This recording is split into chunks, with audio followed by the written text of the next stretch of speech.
What's going on, everyone? Matic here, and welcome to Making an Iron Fist, Part 2.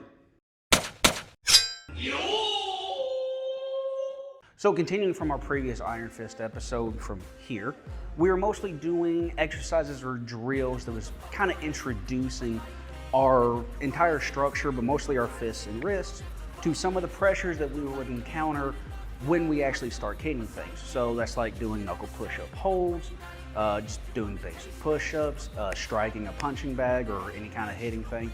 To kind of start getting used to the pressures and slight little pain of just hitting things.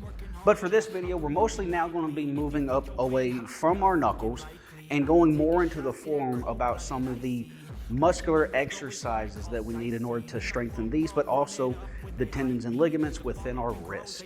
Now, why do we need to do this? Well, that's simple, because in order for us to be punching things, we have to, one, make a fist, which I went over that previously, but also when we hit things and make a fist, we need to make sure that it's not collapsing, and that's all controlled through the tendons and ligaments running through our wrist and up into the muscles of our forearm where they connect here at the elbow.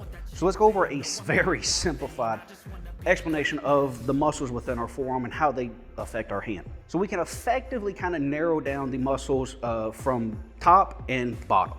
The top are the extensor muscles, which basically cause all our fingers and our wrists to do an extension flexion type. And then we basically have our flexor muscles, which causes everything to come in and bend.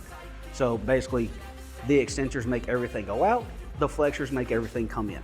Very basic. So when we make a fist, we're already using our flexors to make the fist.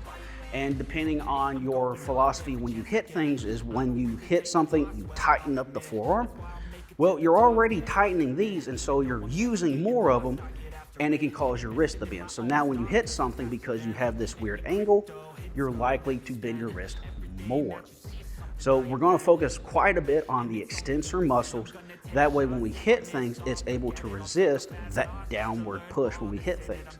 And so in order to do that, we're going to be using a few items to do some exercises with some actual numbers to see our general progression. So for right now, you will see here that it is currently Tuesday, June 10th, and I will be doing this whole series or the exercises for about 6 months, around till about mid-December is when I'll film the second part of this and give y'all the results. So just to go over some of the exercises we'll be doing, I will be adding stuff over the course of it. But one of the main staples I'll be doing is the forearm exercises that we did with our 4-pound hammer or any kind of heavy weight on the end of a stick. See that video in order to get the exercises from that. Another main staple as part of my Baki series workouts, when I'm doing my farmer's walks, holding 50 pounds in each hand when I do those portions of it. That is primarily working on just maintaining a static grip. The other third thing is, again, I've been working a little bit more on saber, but one of the things I've kind of been doing, especially for this series, is I'm kind of changing the way I kind of grip the handle in very subtle ways and doing the same types of exercises, just slightly different grip. And it does make quite a bit of a difference in seeing what is stressed more than usual versus what grip. And this is actually pretty important because some people might actually prefer a certain grip depending on what style of weapon they're using or the particular fighting style with that weapon.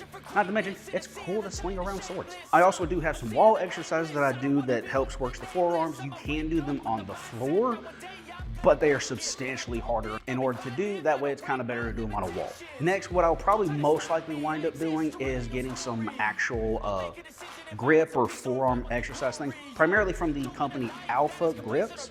They're pretty prominent with stuff. They make really good extensor tools or exercise things in order to work on the muscles that open up your hand. And these are the muscles that are primarily more important than the bottom part of our forearm. Another very useful tool that I'm going to use that I don't have with me currently is one of those forearm rollers. Primarily, if you go back to when we're talking about when we hit things and the muscles flexing, the way that I'm going to be using it, which everybody uses it wrong for some reason, is while maintaining a grip, I'm going to be using my extensor muscles to roll up the forearm roller, which will help simulate resisting that bending motion within the exercise.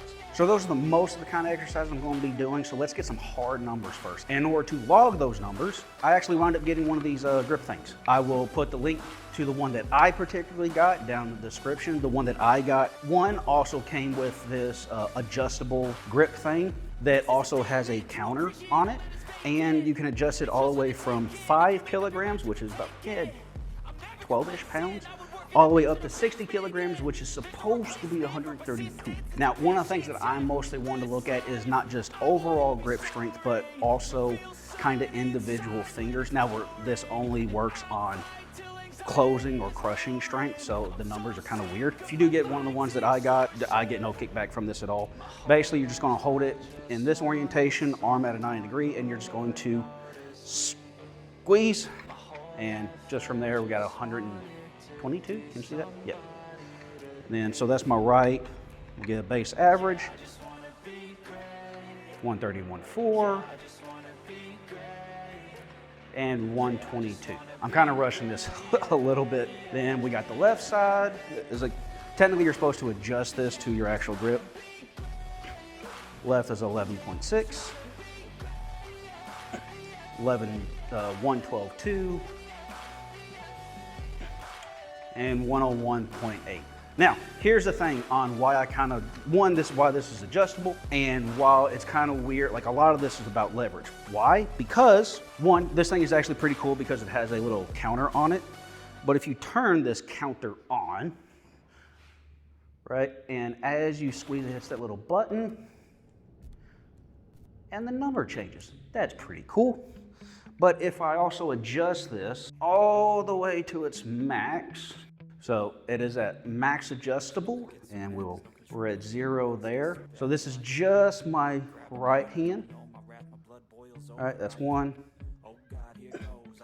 and 2, still at max. So my right hand's able to do 132, and now for my left, that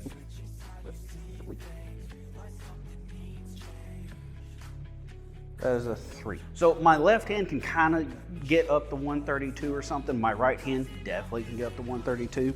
It's just a matter of like how often, how much effort and stuff. So that's why those are, take those with a grain of salt.